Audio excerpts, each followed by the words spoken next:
Hey, I'll see you on tour in Las Vegas, Chicago, and Grand Rapids. In Chicago, it's stand-up and a live panel show. Go to jimmydore.com for a link for tickets, and make sure you go to jimmydore.com.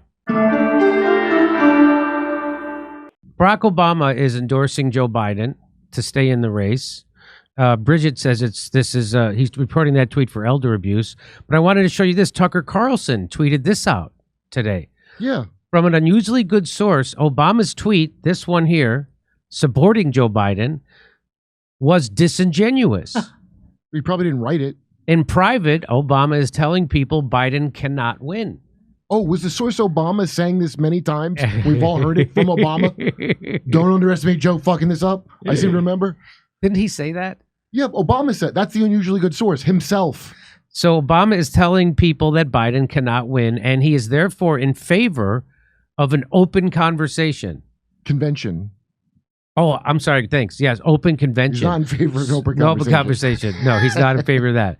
So an open convention would mean that would make it a raucous convention. But you know what? Here's the difference. Here's why it wouldn't be a raucous convention, right? You would think, all the delegates are Biden delegates. It's not like before when half of them were Hillary Clinton's delegates, half of them were Bernie Sanders delegates. So they have to come. There's going to be a riot, and they have to come to a.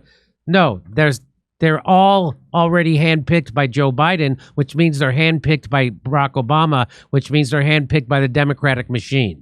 It's rigged at the primary. So it's rigged already. Don't worry about the rigging of the big one. The primary, it's rigged. Yeah, just before you even get to the regular Just one. how Barack Obama got everybody to drop out of the primary in 2020. Remember that?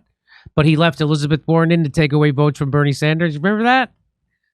That's what it's going to happen we're going to be at the convention, by the way. We have press credentials. Boy, they run the DNC the way Bibi runs Israel. They fund all this stuff that blows up in their fucking face, and then they whine about it when the chickens come home to roost. So he goes on. Tucker says, Obama will not say whom he supports. My guess, it's going to be Pete Buttigieg. Gaybama. That's my guess. Because then they could say that that's the only way that they can overlook Kamala Harris, a black woman, because she's first in line, and if she wants to be president. I've always wondered what's worth more. She's not going to walk away without something. So is a gay white man worth more than a woman of color? I'm going to say, because now they could say, look, we already had a black president, but now we're going to have our first gay president. No, our first one. And Kamala, come on. What Kamala should say is she's gay. She should come out as non-binary. That should be the debate. Oh, yes, she should. Anyway, Obama will not say whom he supports, nor as of yesterday afternoon had he met personally with Biden to deliver the message. Biden's and Obama not friendly, but according to relations between Obama's and Biden's have never been warm. Oh, you don't say. How is this news? Like, this is a bombshell. Everybody knew this. I didn't know. The entire time I was alive. Yeah, they call him, oh, that's Uncle Joe. Joe Biden's a big joke up until... we have to go with him because of Trump. Yes. But up until then, nobody respected him. I know that. In fact, they trashed him in the rigged primary. All right. Here we go. Tucker Carlson says, at times they've been hostile, but recently they've deteriorated further, mostly due to evil Jill Biden. I'm editorializing. In the hours and days after the debate, she kept her husband cloistered away from anyone who might convince him to drop out. Jill Biden is the driving force behind her husband's re-election campaign, just as she was in 2020 when other members of the family, including Biden's sister Val, considered him too impaired to run. That's even back then. The next generation of potential Democratic candidates understands all this as an opportunity, and they're circling, particularly Gretchen Whitmer, who is promoting herself aggressively. Gretchen Whitmer? Will she fake kidnap my vote? Is it because she's from a swing state? Yes. Because they need Michigan, right? She's from Michigan, right? They need. Hey, Siri, what state is Gretchen Whitmer? Gretchen Witchen.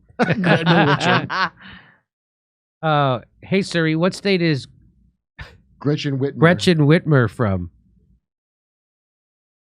Come on, Siri. Michigan. Yeah, I was right. It's Michigan. I didn't have to even talk to Siri. Jimmy, you did good. You did good right now. You did so good, Jimmy. You found the answer with the words. You answered every question. Okay. Wow. So there's Tucker weighing in. Okay. Gretchen Whitmer, not a chance in hell. Are you Sleepy Joe who has zero cognitive performance, scared of walking upstairs without being worried you're going to fall down? Do you struggle to muster the focus and brain power for basic things in life, such as eating ice cream and riding a bike? This is selling coffee by making jokes about the president. You need to stop drinking woke liberal coffee and start your day by drinking Rumble's very own 1775 coffee. I think that sounds silly. There's no such thing as woke coffee. There's just coffee. But they do. But guess what? They have this Rumble has their own coffee, 1775 coffee.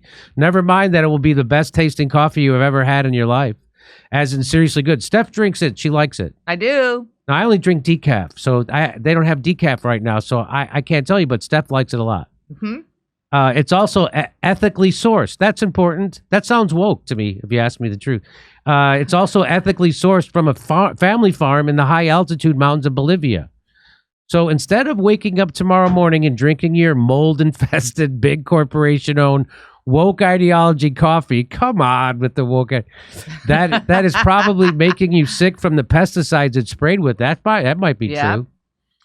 Try Rumble's 1775 coffee. Support freedom of speech and build a parallel economy that actually values you. Now, I'm all for that. Go to 1775coffee.com right now and pick up your first bag. Use the code DORE, that's D-O-R-E, and you'll save you 10% off your first order. Steph's favorite roast is dark. That's true. You won't regret it for a moment. Level up your morning routine with a bag of 1775 coffee and sleep well at night, knowing that your hard-earned dollars are going towards supporting freedom-loving creators like me on Rumble. Hey, I'll see you on tour in Las Vegas, Chicago, and Grand Rapids. In Chicago, it's stand-up and a live panel show. Go to jimmydore.com for a link for tickets, and make sure you go to jimmydore.com.